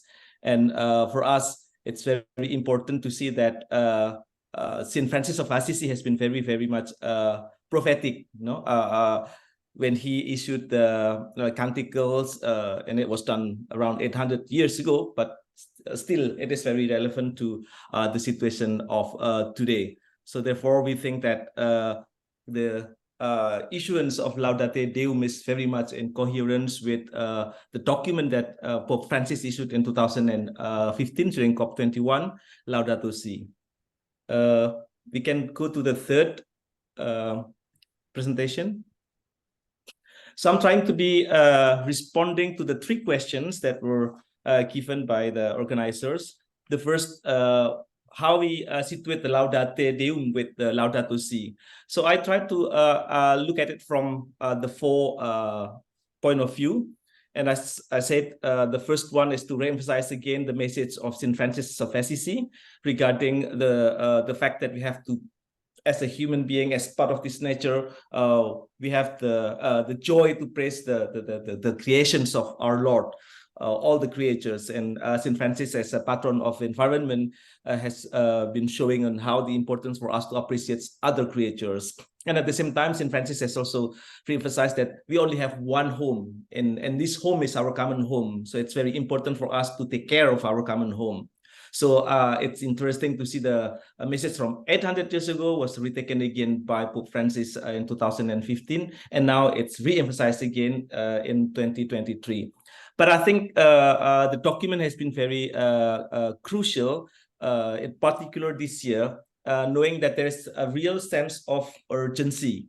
And 2020 COP21 was only 8 years ago, but at the same time, we can see that the incapacity of us to really fulfill the obligations as we promised in 2020 in COP15, and we can see that there is no significant progress. And William, you mentioned about the global stock take. We talk about loss and damage. We talk about phasing out fossil fuel. We see that it seems that the progress is just too insignificant. And even Pope Francis was also questioning, are we really now toward the point of no return? So I think he is really challenging each of us to see, look, that we promised to do something, we are committed to do something, but at the same time, the science, the fact is that it's not bringing the significant things. And I think the third thing that Pope Francis was also really trying to alarm us is regarding the false solutions. And he spoke quite widely regarding the technocratic paradigm, that everything can be solved with technology, that now, I mean, I live in this part of the world that everyone thinks that by buying Tesla, and then you will solve the problem of the world, the problem of climate change.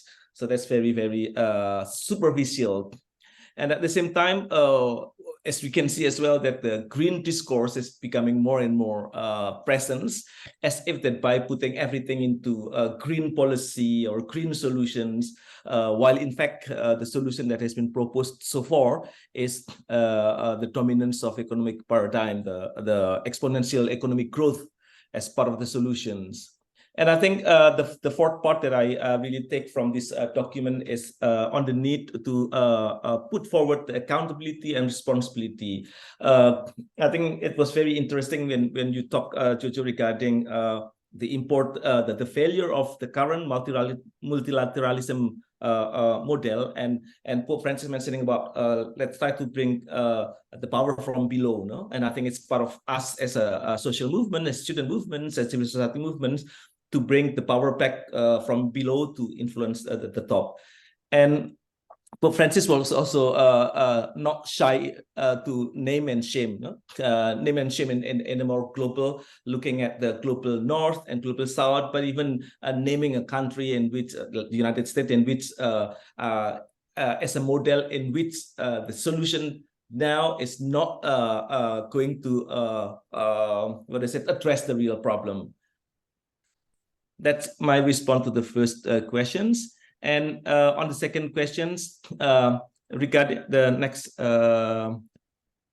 slide, I think Laudato Deum is also very much significant in trying to respond to the current, what we call as the triple planetary crisis, no? On the issue of pollutions, climate crisis, biodiversity loss, and or ecological crisis.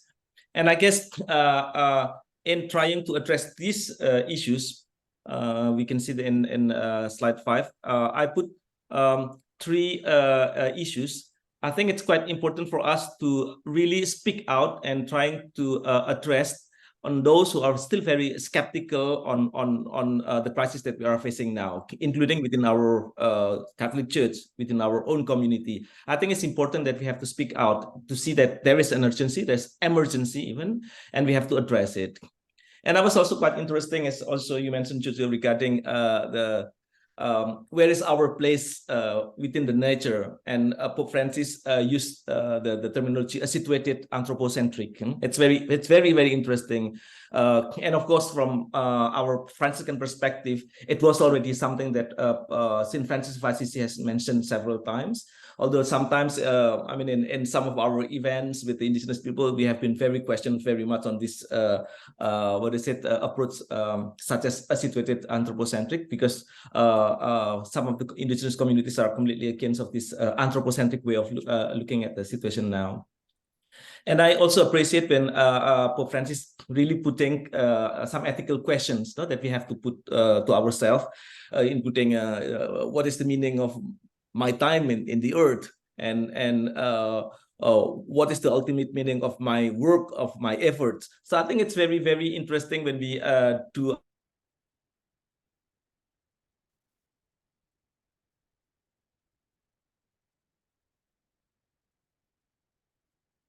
to our relevant to our situation today. The next slide. And in regard to Laudato Deum with COP28 that is taking place currently, it's very, very, very relevant. I try to put 3 key issues in slide 7, the next slide, that my organization is working on. The first is really looking at the issue of the global stocktake. And for those who doesn't understand global stocktake, as we understood that in COP in Paris, states or nations, they put what they call as nationally determined contributions. And now we are trying to see, after all these contributions or commitments given in 2015, where are we now? Unfortunately, from the IPCC, the Intergovernmental Panel on Climate Change, they show that, in fact, we are not in the good directions. So the global stocktake will be very important to say that, as Pope Francis said, yes, we are not in good direction. We are out of track, and we are out of time, and we have to do something.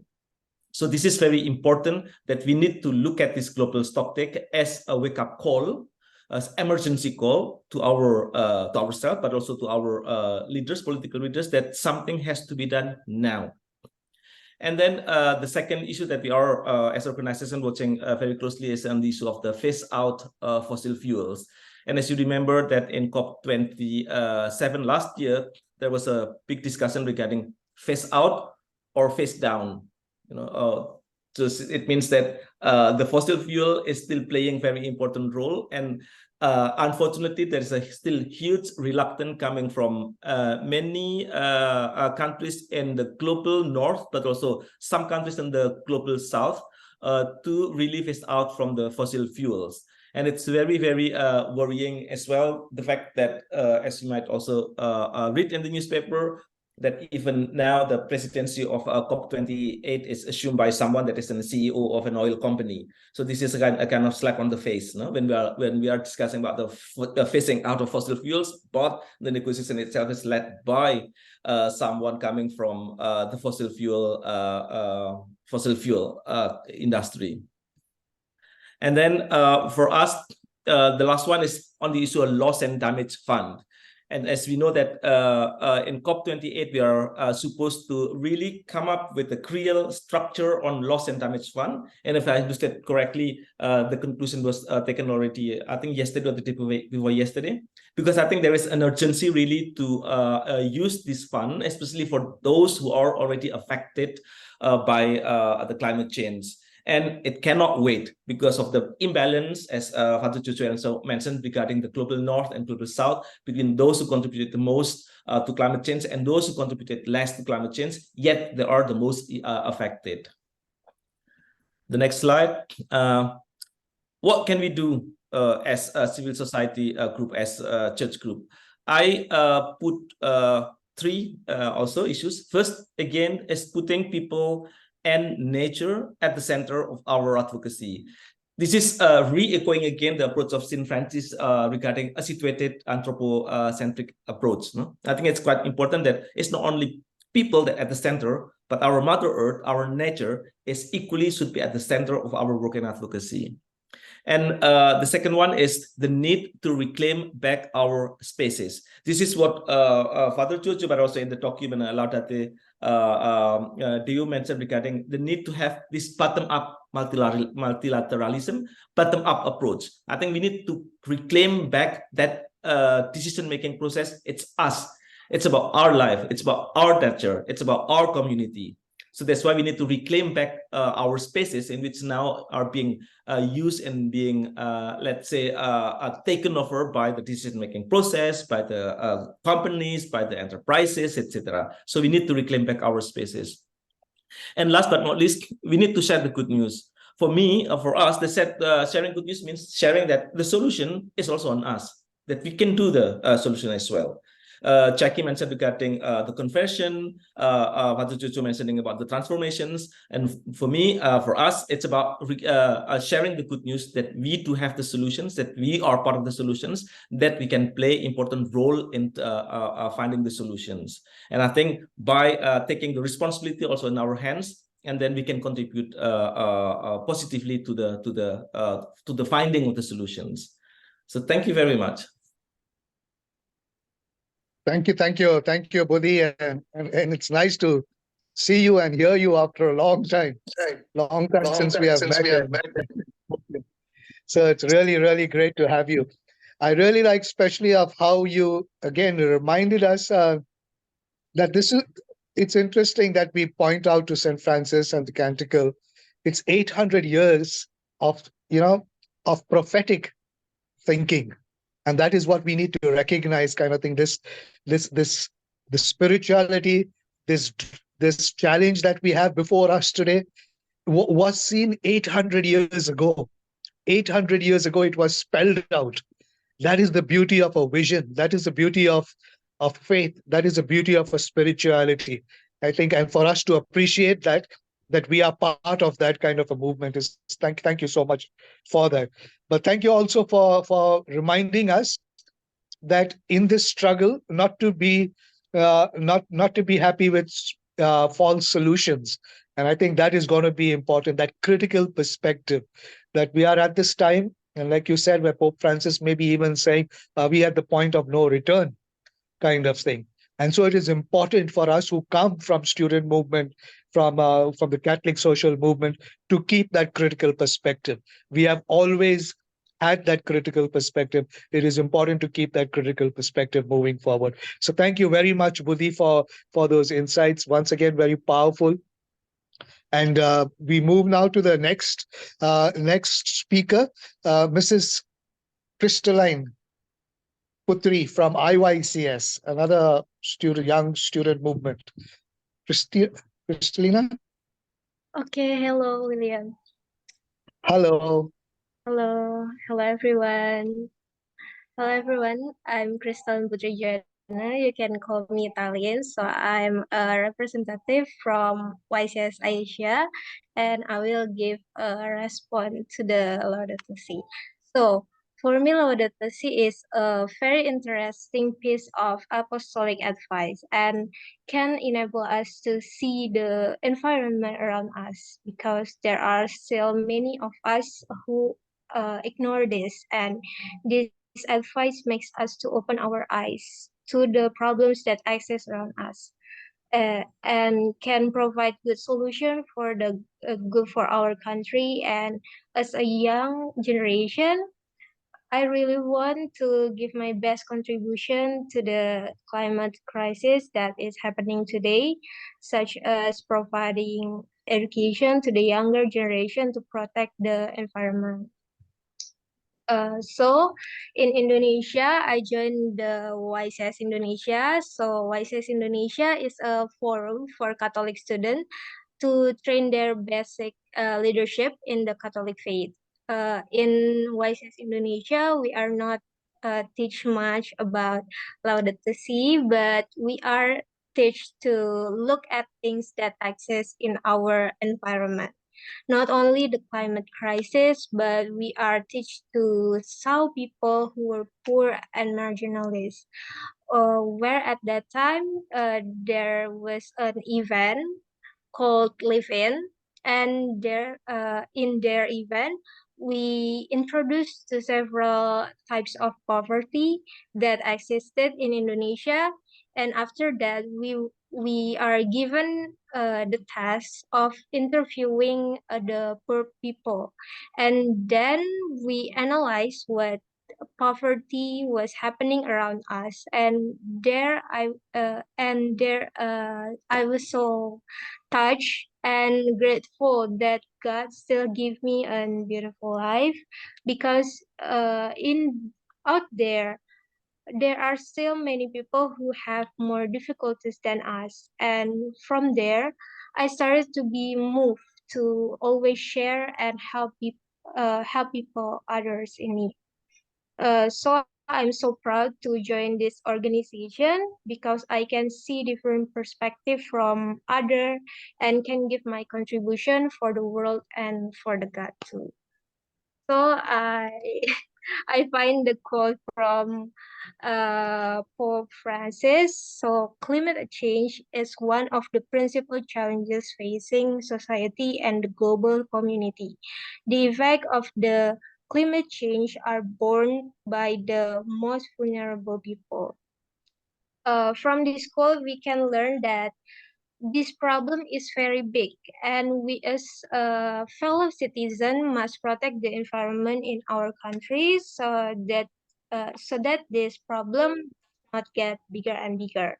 So that's it for me. Thank you for listening, and thank you for giving me the opportunity to share my movement. Thank you. Thank you so much, Christalina. Thank you so much. And thank you for making this connection between, like how Budi was trying, between the two documents, and by talking about the different phases of poverty and your own experience in discovering that and interacting with that, which has been a transformation, had a transformative impact on your life and and the life around you, kind of thing. So thank you for giving witness to that as well. Thank you so much. We will now move on to our last panelist, I think, a fellow brother of Pope Francis, a Jesuit as well. We've heard the Franciscans, we've heard the Jesuits, we've heard the student movements, and now we hear from Father Jaedon Lee. Yeah, Jaedon Lee. Thanks for having me. Go ahead, Father. You can see my slide? Yes, can. Okay. I am Jaedon Lee, a director of Institute for Ecology and Spirituality of Seoul Archdiocese. I'm happy to share with you about my reflection about today's topic. Since you gave us a deep insight about Laudato Deum, I'd like to talk about how to put Laudato Deum into practice in the parish level. Since being elected Pope, Pope Francis has given necessary and important teachings to our church. The Pope published the Gaudium Evangelii, Laudato Si, Fratelli Tutti, and Laudate Deum. However, the problem is that although the Pope presented such excellent and necessary teachings, ordinary parishioners are not familiar with these teachings. There is a huge gap between the Pope's teachings and the average believers. How to bridge this gap is a topic which I am most concerned about. So I would like to share how we are putting the Pope's teachings into practice in the context of Korean Catholic Church.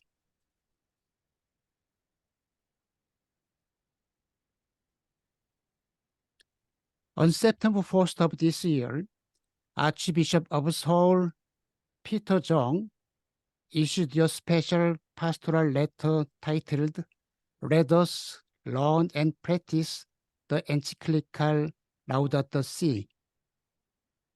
This is the special letter of Seoul Archdiocese. 8 years have passed since Laudato Si was published, and it has had a tremendous impact on the ecological movement in the church and society. For many people interested in ecological issues, Laudato Si has served as a textbook that presents the causes and solutions to ecological problems. However, many believers in ordinary parishes still have not heard of this encyclical Laudato Si. For this reason, the Archbishop announced a special pastoral letter. The Archbishop emphasized in his letter the importance and significance of the encyclical and called for the Laudato Si 7 goals to be put into practice in all parishes and institutions in our diocese. In addition, the Archbishop recommended the establishment of an Ecology and Environment Division within the Pastoral Council of all parishes and the establishment of an ecological apostolate organization, Friends of Heaven, Earth and Water. The Archbishop's special pastoral letter stimulates many priests and parishioners, and they have established the Ecology and Environment Division in their pastoral council, and they have been establishing the Friends of Heaven, Earth and Water organization. Here, I would like to briefly explain the Friends of Heaven, Earth and Water.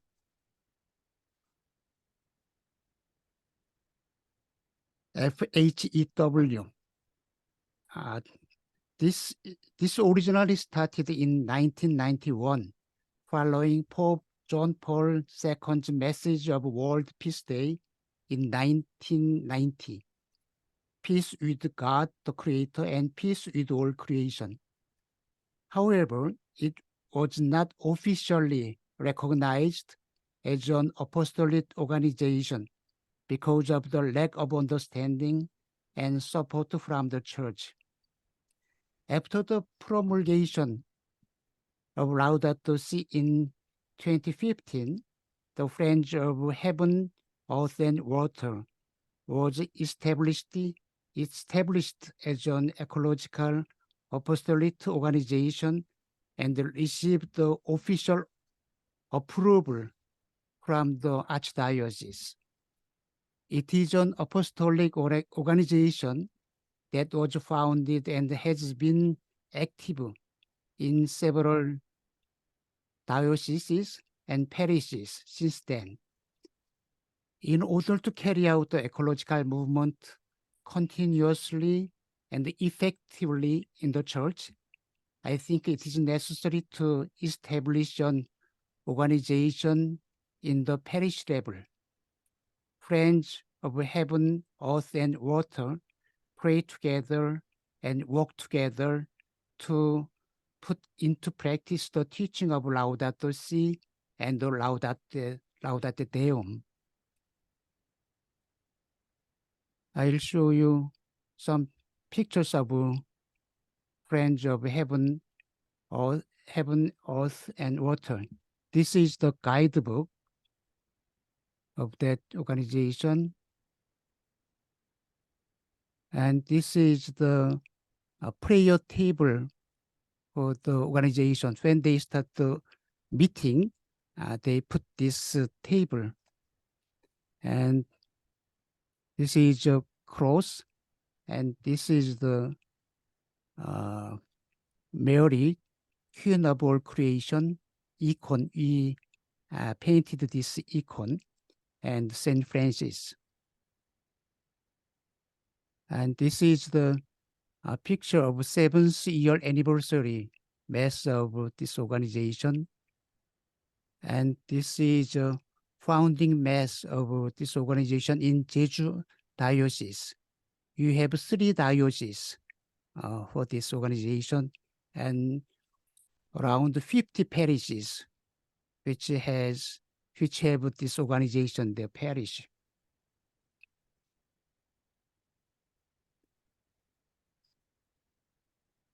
And I would like to mention some activities of Laudato Si Movement Korea, which is participating in the Laudato Si movement of the Universal Church. It initially started as the Global Catholic Climate Movement, but has now changed its name to Laudato Si Movement Korea. They carry out picketing about the climate crisis every Friday and oppose the construction of the Samcheok coal power plant and celebrate the street mass in every September and the necessary occasions. Laudato Si Movement Korea provides a platform for various ecological groups to quickly respond to current issues. I'll show you some pictures of this movement. Every Friday climate picketing and anti-coal plant picketing. I think it is great to share how to understand and practice the teaching of Laudato Deum in each person's situation through this Zoom meeting. I hope there will be more opportunities like this in the future. Thank you for your listening. Thank you, Father. It's been very, and thank you for showing us how it is, how at the community level, at the parish level, it has been taking up. But I really like what you said, and it's been 8 years since the document has been released, but it's not a document that is touching the life in the parish. Yeah. And this is something we might want to look at. You know, in the different movements, in the presentations earlier, we heard of how the different movements have taken this on, and we've heard about the challenge to us at the personal level and things like that. But for the Catholic Church, the biggest or the cell group that you have is the parish. And so how then can we bring this down to the parish level and then start this, what Father Jojo and all and Budi and were talking about, a grassroots approach, a voice of the South? How can the parish itself be the powerhouse that drives this, the implementation of Laudato Si? So thank you very much for that. Thank you for giving us the example of how you all are doing it in Korea. Definitely something to learn from. Even as you were thinking, I was wondering how many other parishes are there that have actually this kind of a movement and that is growing. Friends from Indonesia mentioned something about working with the government, but it would be nice to kind of map out what are the parishes that are involved and how do these parishes exchange their common journey. Thank you so much. Thank you so much for that. And with that, we have really gone over our time. In some ways, we have gone over our time by 10 minutes. But if there's anybody, I just want to give any of the listeners who want to say something in about a minute or 2 minutes before we close up. Is there any? I'll ask Anselmo to close up, and we need to take one group photo. But before that, is there anybody? Just put your hand up, and I will call you. If there's anybody who wants to make a comment or say a word in appreciation, anything.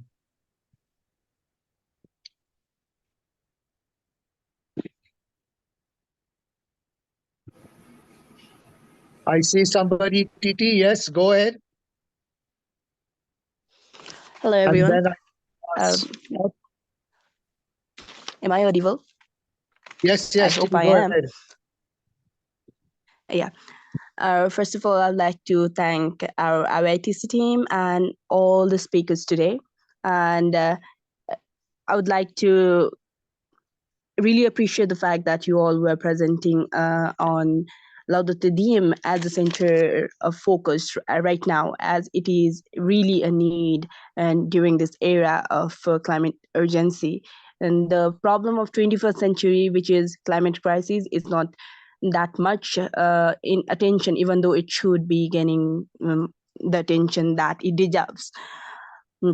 And Father Jojo, I would like to thank you for including the term ecocide itself in your presentation, because this term, it actually carries a heavier meaning than the word,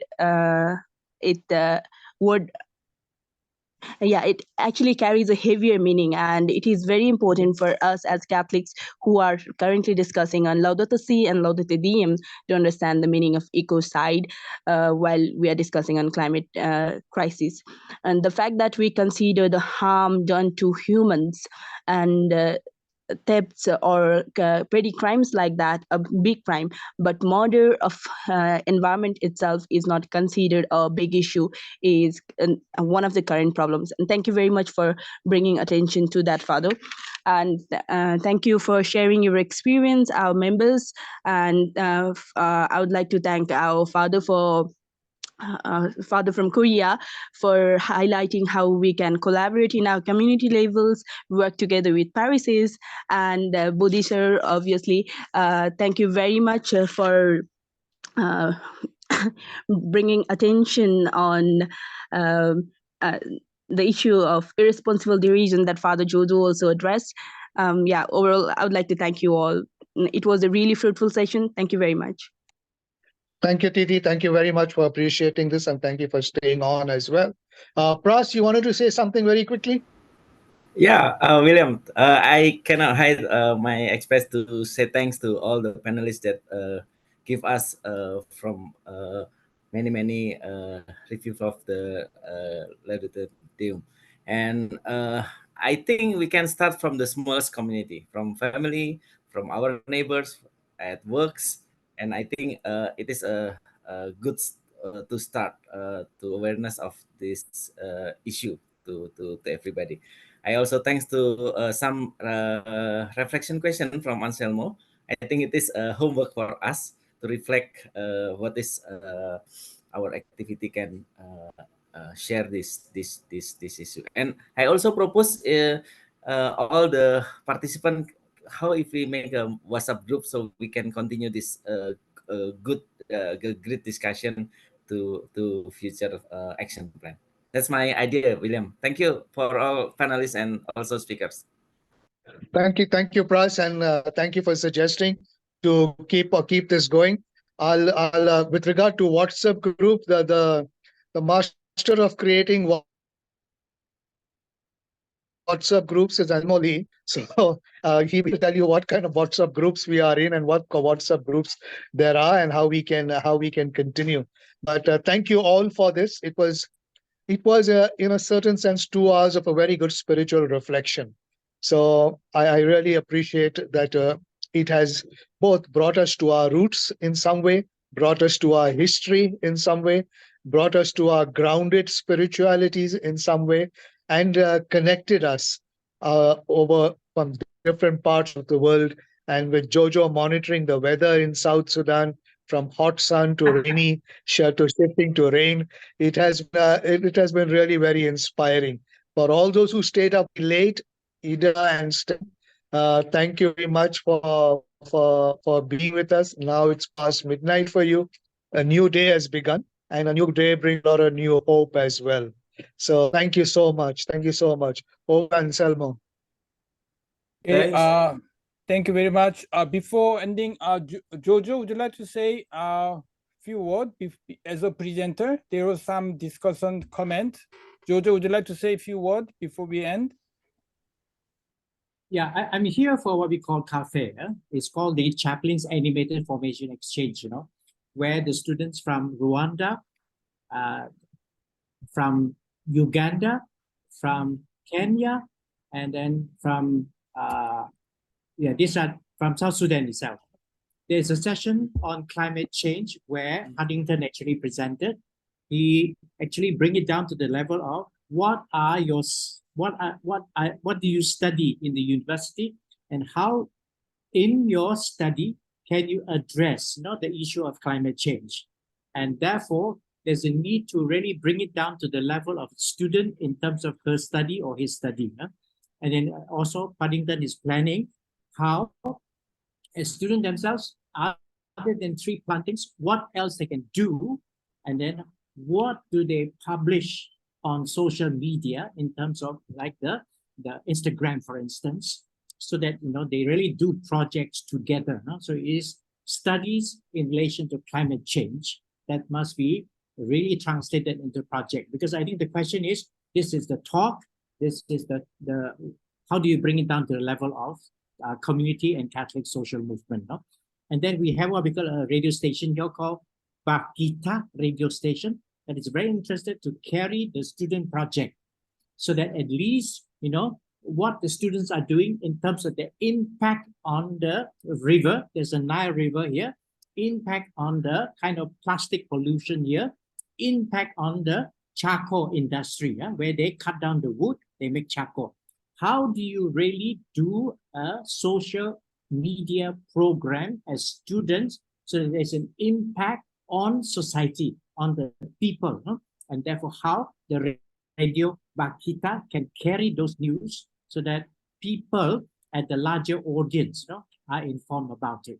So I just want you to know that, yes, there's a talk about it, but it is related to the student studies. It is related to doable projects that has impact on society to be carried and voiced over Radio Bakita. Thank you. Okay, all the best and safe journey back home from South Sudan all the way back to Malaysia. Okay, I'd like to share some information. I put already chat box. So this is the webinar number 1, but we are going to continue this joint project. It's a joint project of IMCS, YCS, ICMICA, Christi. But if your organizer want to join, most welcome. Please let us know. The next webinar will be 16th of December. The topic is Synod on Synodality. As you know, Synod is going to end. We have 1 more year to go. And then number 3, the 6th of January. The 1st of January is World Peace Day. The Pope is going to give a message. And topic for next year is Artificial Intelligence and Peace. And then number 4, 20th of January, every Saturday is FABC plus 50 General Conference. So this is number 4. Probably number 5 will be Fratete Tulli. So we are going to review all the key documents and also key events so that we understand what's happening. At the same time, what are the key guidance reference documents from Pope, so that we can learn both from the Pope's message at the same time our platform for our engagements. So thank you very much for your participation. Hope to see you all webinar number 2 in 2 weeks time. Okay, thank you. Let's have a group photo. We used to be more. We used to have 31. Yeah. Can you show your face? Camera open. And then let's have one group photo. And then we need to have 3 fingers up. The 3 fingers meaning? Our friends in Myanmar and Palestine, Ukraine, there are so many people who are fighting for peace, democracy, human rights. In solidarity, it's the 3 fingers. And okay? please don't smile. 1, Don't 2, smile. 3. Okay. Thank you. Okay, good night. Good evening. Have a good day. Okay, bye-bye. Bye-bye. Hi, Will. It's been a while. Yeah, Bye. Key.